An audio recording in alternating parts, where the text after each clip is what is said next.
माता दी। हम लेके आइल बनी रौरा सब खातिर आज एगो झूमर के गीत। अगर आप सबके अच्छा लगी तो हमारे चैनल के सपोर्ट करब, लाइक करब, सब्सक्राइब करब, शेयर करब, बेल आइकन के जरूर प्रेस करब ताकि हमारे नया वीडियो के नोटिफिकेशन आप तक जाए। अगर गीत अच्छा लगी तो हमारे चैनल के जरूर कमेंट करके बताएं कि आपके गीत कैसा लागल है।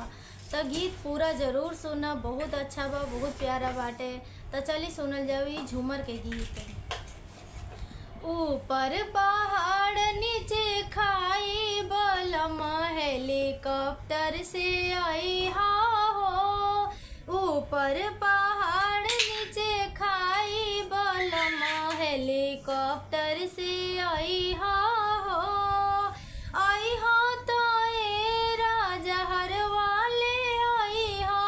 आई हा तो ए राजा नथिया ले आई हा।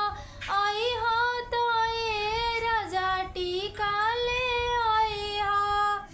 आओ हमें झालर लगवई हा बलम हेलीकॉप्टर से आई हा हो।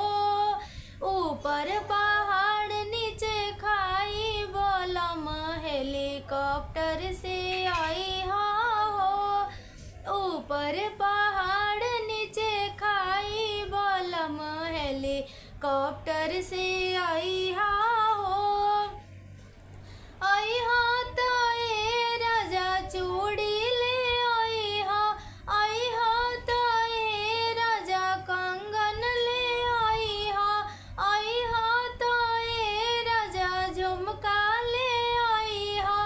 आई हा तो ए राजा पायल ले आई हा। ओहो में घुंघरू लगवई हा बलम हेलीकॉप्टर से आई हा हो। ऊपर पहाड़ नीचे खाई बलम हेलीकॉप्टर से आई हा हो। ऊपर पहाड़ नीचे खाई बलम हेलीकॉप्टर से आई हा हो। आई हा तो ए राजा लहंगा ले आई हा। आई हा तो ए राजा चुनरी ले आई हा। आई हा तो ए राजा साड़िया ले आई हा। ओहो में गोटा लगवई हा बलम हेलीकॉप्टर से आई हा हो।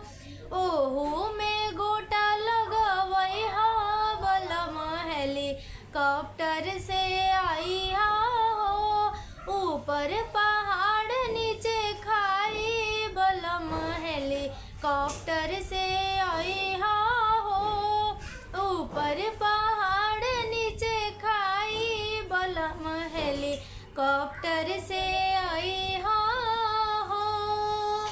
तई रहलटे झूमर के गीत। अगर आप सबके अच्छा लगल हो तो चैनल के जरूर सपोर्ट करब, कमेंट करके जरूर बताएं कि आप सबके गीत कैसा लागल। जय माता दी।